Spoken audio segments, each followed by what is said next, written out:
Agora nós vamos fundamentar o método pelo livro do Imperador Amarelo. Os ensinamentos do Imperador Amarelo, eles são de aproximadamente 2.600 anos antes de Cristo. Então, nós sabemos que os chineses, eles usam muito a questão filosófica, né, e tudo para demonstrar mesmo as questões da medicina tradicional chinesa. Por isso essa dificuldade, né, da gente entender o pulso e várias outras coisas dentro da medicina chinesa. Então, na página 66, ele fala assim: o homem tem 4 canais e 12 equivalências. Os 4 canais são os 4 órgãos sólidos que correspondem às 4 estações. As 12 equivalências são os 12 períodos de 2 horas. Ciclo nictemeral. Os 12 períodos de 2 horas correspondem aos 12 meridianos, que são as 6 posições nos 2 lados do pulso. Os 4 canais são do fígado, coração, pulmão e rim, já que o baço não corresponde a apenas uma estação, por isso não é mencionado, que é o que a gente conhece, né? O verão é o elemento fogo, está ligado ao coração. Final do verão é o baço, que a gente lembra, né? São as águas de março fechando o verão. O outono está ligado ao pulmão, que é o elemento metal. O inverno está ligado ao rim, que é o elemento água. E a primavera ligada ao fígado, que é o elemento madeira. E aí, o Imperador Amarelo, ele fala que o pulso do Yin e do Yang pode ser dividido em posições do Yin para o Yang, tal como pulso flutuante, profundo, lento e rápido. Nós já vimos isso no método, né? E pertencente às vísceras Yin ou Yang, tal como o que pertence aos órgãos sólidos ou aos órgãos ocos. Lembra que eu falei cada posição, isso aí já é sabido, né? Desde o início, cada posição no pulso corresponde a um elemento e o que está mais superficial é a sua víscera, o que está mais profundo é o órgão, sendo que no método sol de pulso a gente consegue diferenciar o órgão da víscera com mais precisão. Embora os pulsos do Yin e do Yang sejam diferentes, no entanto, devem estar integrados e se conservar consistentes em toda parte, devendo estar equilibrados. Ou seja, né, o que a gente sempre espera é que eles estejam na mesma energia, né? Que a gente não consiga diferenciar, que não haja variação de força, né? Mas que eles estejam sempre juntinhos. Se um dentre Yin e Yang estiverem anormais, o outro ficará desorientado. Se o Yang estiver abundante, então o Yin deve estar debilitado. E se o Yin estiver superabundante, então haverá debilidade no Yang. E quando alguém conhece a condição do Yin, pode também conhecer a condição do Yang. E quando conhece a condição do Yang, também pode conhecer a condição do Yin, que é o que a gente consegue fazer no método, né? Separar os órgãos e as vísceras dentro de cada posição, dentro de cada elemento. E só para relembrar, observamos se a variação de força dos batimentos em relação aos níveis. Neste caso, Zhang e Fu são iguais. Lembra como registra? Chegada mais 2, víscera mais 2, órgão mais 2. Está tudo igualzinho. Mas também nós temos um registro onde a gente diferencia o órgão da víscera. Como que registra esse? Pulso de chegada, que é a primeira sensação de batimento que a gente tem. Tá no mais 1, ele muda de força entre o mais 1 e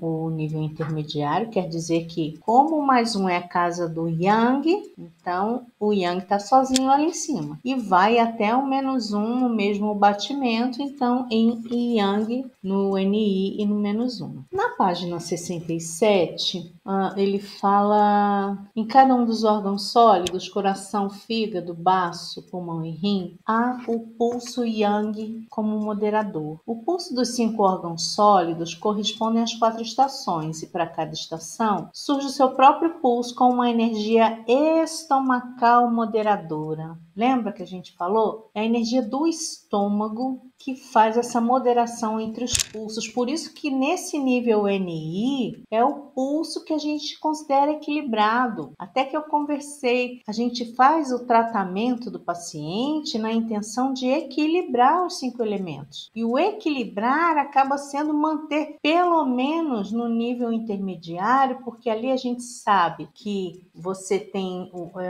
a víscera tem Ti, né, para descer o degrau e o órgão tem Ti para subir um degrau. Então isso demonstra um equilíbrio e é o tal do encontro na praça de alimentação, no restaurante que se encontra para comer, né? Então é a representatividade, né, do Yang do estômago, da energia do estômago é que demonstra algo que a gente busca, que é o equilíbrio. Ao mesmo tempo, nos outros órgãos sólidos ocorre concomitantemente a condição de pulso de órgãos sólidos, o que corresponde à condição predominante, tal como na primavera. O pulso do fígado é levemente em corda e nos 4 órgãos sólidos. Isso aí a gente falou, né? Como tem um pulso moderador, então a tendência é estar, de acordo com a estação do ano, semelhante ao órgão a que aquela estação está relacionada. Tá? E aí ele fala assim, portanto, né, tem os órgãos, 5 órgãos sólidos, cada um deles tem 5 pulsos e nas diversas estações, e 5 vezes 5 são 25 pulsos de Yang. Então, qual foi a lição que eu tirei disso? Nós temos 5 possíveis degraus, né, 5 degraus possíveis onde o Yang pode ou não estar, junto ou separado do Yin. Então, nós temos 5 possibilidades de onde ele pode ou não estar e que varia nos 5 órgãos, porque varia, né, por conta das estações. E 5 vezes 5, 25. O Yin indica a condição de pulso, demonstrando a exaustão da energia visceral, que não é inteiramente de energia estomacal. Pode ocorrer em todos os pulsos dos 5 órgãos sólidos. Ao clinicar, a maioria dele apresenta a síndrome de corrupção. Como a energia visceral está corrompida e a energia estomacal está comprometida, o paciente seguramente irá morrer. Gente, eu nunca tinha conseguido ler nenhum capítulo do Imperador Amarelo. Eu achava essas questões filosóficas muito difíceis para mim. Eu não me sentia à altura de interpretar nada disso. Tudo ele falava, vai morrer em 3 dias, vai morrer em 2 horas. Mas hoje eu entendo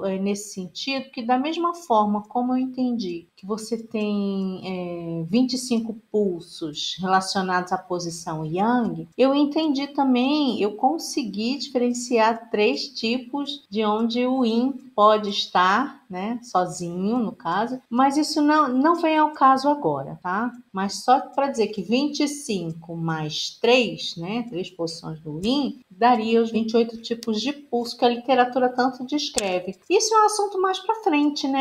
Quando tiver uma divulgação desse trabalho do pulso, né? Eu não falo banalização, porque não é banal, né, gente? Pulso é um negócio assim de uma importância, mas é preciso entender esse começo, essa alfabetização em pulso, né? Para a gente daqui para frente abrir discussões, para a gente aproveitar as publicações que tem disponíveis, aproveitar o que os estudiosos aprenderam na China por tantos anos, porque era assim que se aprendia pulso até o momento. Então a gente precisa primeiro aproveitar esse primeiro momento e desconstruir que atualmente ainda é difícil estudar pulso. Não é, sabe? Eu vim para facilitar isso, sabe? Para desconstruir isso, que todo mundo aproveite, né? Esses ensinamentos valiosos que os chineses deixaram para a gente, né?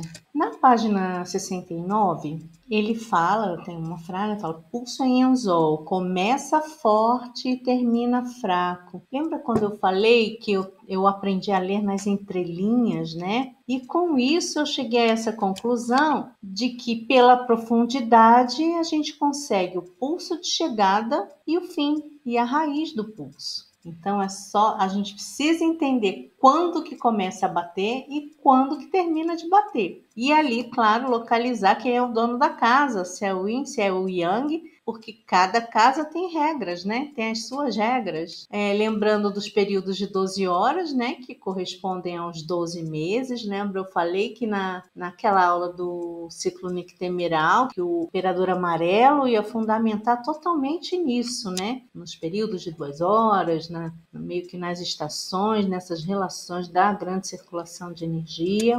E ele fala também de que cada mês do ano, começando por janeiro, vai seguindo o trajeto da grande circulação de energia. Olha que legal! Janeiro, pulmão. Fevereiro, entrega para o intestino grosso. Março, intestino grosso entrega para o estômago. Abril, quem está com a bola é o baço. Então, depois, maio, coração. Junho, intestino delgado. Julho, bexiga. Agosto, rim. Setembro, pericárdio. Outubro, sanjiao, que é o triplo aquecedor. Novembro, vesícula biliar. Dezembro, fígado. E aí, relembrando, né, a grande circulação de energia. E assim, mais uma vez, eu agradeço por terem chegado até aqui e nós nos vemos na próxima aula.